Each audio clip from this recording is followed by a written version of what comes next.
Madam Speaker, our economy is still recovering from 2 years of a once-in-a-generation pandemic that basically shut down our economy.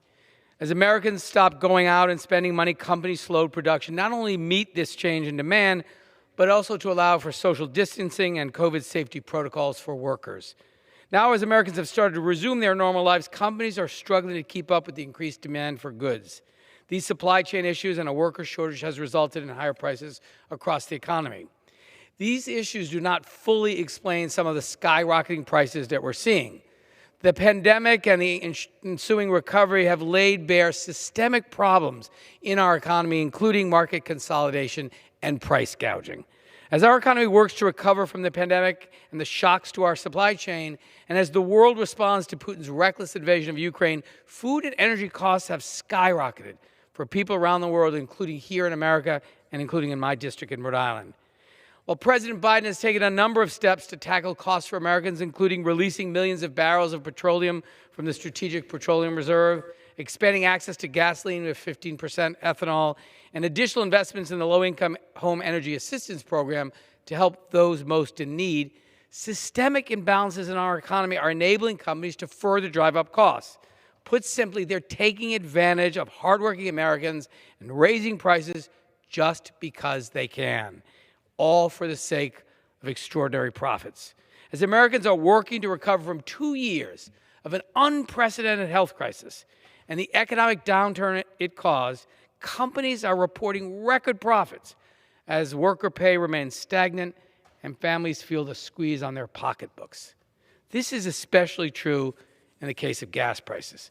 Exxon, for example, is reporting that in the first quarter of 2022, its net profits have more than doubled to $5.5 billion compared to last year. And Chevron has reported its highest quarterly profit in nearly a decade. These record profits are a direct result of record gas prices. If these prices were solely based on inflation or supply chain issues, these companies wouldn't be seeing these obscene increases in profits.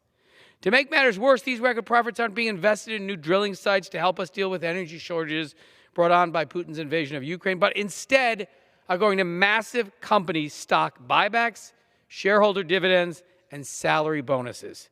This is pandemic war profiteering. In grocery stores across America, the cost of food continues to rise. And as prices for goods like pork, chicken, and beef have spiked dramatically, and while some may point solely to inflation for these increased prices, there is once again a larger systemic problem.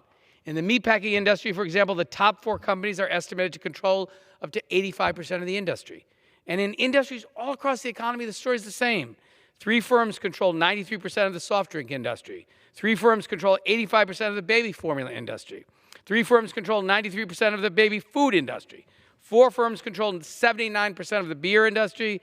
3 firms control 79% of the dry pasta industry, and 3 firms control 73% of the cereal industry. If history has taught us anything, this kind of market consolidation hurts product quality, market competition, and worker safety, all the things we need to have an equitable economy. As simply put by President Biden, capitalism without competition is exploitation.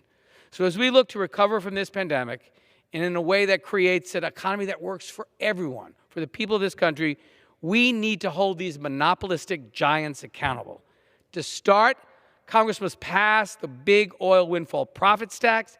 Companies that have taken advantage of this moment and have taken advantage of the American people in a time of crisis shouldn't be raking in record profits, and those profits should be returned to the consumers that they gouged.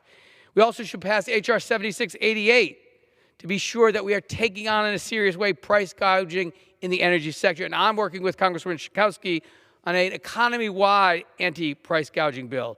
We need to be sure that we're funding the FTC to do this work so it can conduct rigorous investigations and look carefully at this kind of market consolidation. But look, this is about corporate greed, about people taking advantage of this moment. As the American people are recovering from a very difficult couple of years, we should not, in addition to that, allow them to be victims of this kind of price gouging. We have the ability to do something about it. We have bills that I hope will bring to the floor, return what was improperly taken from consumers at the gas pump, return it back to them, and also want to thank President Biden for the work that he's doing to bring down gas prices, to focus relentlessly on inflation, both for food and gas. This is the #1 concern of my constituents in Rhode Island, and it will remain the #1 concern in the weeks ahead as we do something to be sure that we're taking on these profiteers and pandemic profiteers and war profiteers. Thank you, Madam Speaker. I yield back. The chair recognizes the gentleman.